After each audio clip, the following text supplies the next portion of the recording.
Les questions que l'on se pose sur les candidats à l'élection présidentielle ne se limitent pas seulement à leur programme, leur parcours, leur histoire nous renseignent aussi sur l'homme ou la femme politique. Justement, nous nous sommes intéressés aux années de jeunesse des candidats. Nous débutons cette série par le portrait de François Bayrou. D'anciens profs, d'anciens copains se sont confiés à Luc Laguin-Boucher et Marc Dou. C'était pas un toutou, mais c'était pas un révolutionnaire. Hein. Il avait un petit peu l'âme d'un meneur. Plutôt turbulent. Il était intellectuellement sportif. Voilà, c'était ça, François. Difficile à résumer le jeune François Bayrou. Il fait son secondaire au lycée public de Naï, dans les Pyrénées-Atlantiques. Sa scolarité est plutôt tranquille. C'était vraiment l'élève normal. Pas empâté, pas emplâtré, pas impossible, pas impoli. Je dis pas que c'était le personnage du lycée, c'est pas vrai. C'est pas vrai, mais c'était un homme un peu à part. Voilà, un peu à part, mais qui se fondait dans la masse avec nous. Il était comme nous. C'était un garçon qui faisait plein de bêtises. Il était très souvent puni à l'école, parce qu'il était trop agité, parce qu'il discutait, parce qu'il revendiquait. Et très souvent, il était collé le jeudi. J'étais un élève dissipé et peu travailleur. Je ne sais pas si je dois avouer ça à la caméra. J'ai pas le souvenir d'avoir fait mes devoirs, jamais. Je n'ai jamais fait de mes devoirs de toute ma scolarité, je crois que c'était quand même une coquetterie. Parce que les devoirs étaient contrôlés, les devoirs étaient relevés. Bayrou avait de bonnes notes, voire très bonnes notes, donc je ne vois pas comment il pouvait obtenir ces notes sans faire ses devoirs.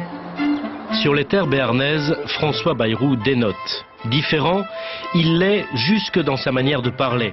Il bégaye, un défaut d'élocution dont il viendra à bout bien des années plus tard. On l'appelait Tintin et on l'appelait aussi Tintin parce qu'il avait une petite, il avait une petite hupette devant et on l'appelait Chex. Avec son bégaiement, il avait énormément de mal à dire Shakespeare et donc Check, ça se bousculait et ça lui est resté. Il avait tellement d'idées en même temps qu'il voulait les formuler toutes ensemble. Et elles se bagarraient à la barrière de ses dents, comme dit Homère. Il est curieux de tout, lit beaucoup, y compris la presse.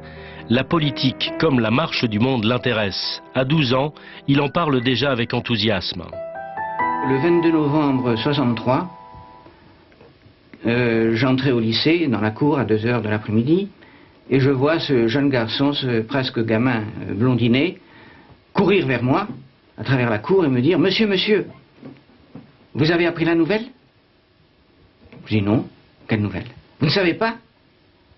Kennedy vient d'être assassiné. » Ça vraiment, c'est dans mon esprit, c'est devant la salle d'études, on était en rang, et lui, il nous parlait politique.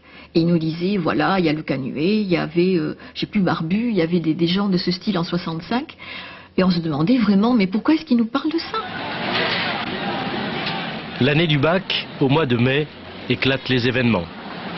En 1968, non seulement il était assis sur les tables, mais il était debout sur les tables. Politiquement, j'étais là. Ni du côté du pouvoir, c'était le gaullisme immobilier, les affaires, on avait l'impression, les abus, l'information verrouillée, ni l'union de la gauche à cause de ce qui se passait de l'autre côté du rideau de fer. À l'automne 68, bac en poche, François Bayrou part à Bordeaux et décroche une agrégation de lettres classiques.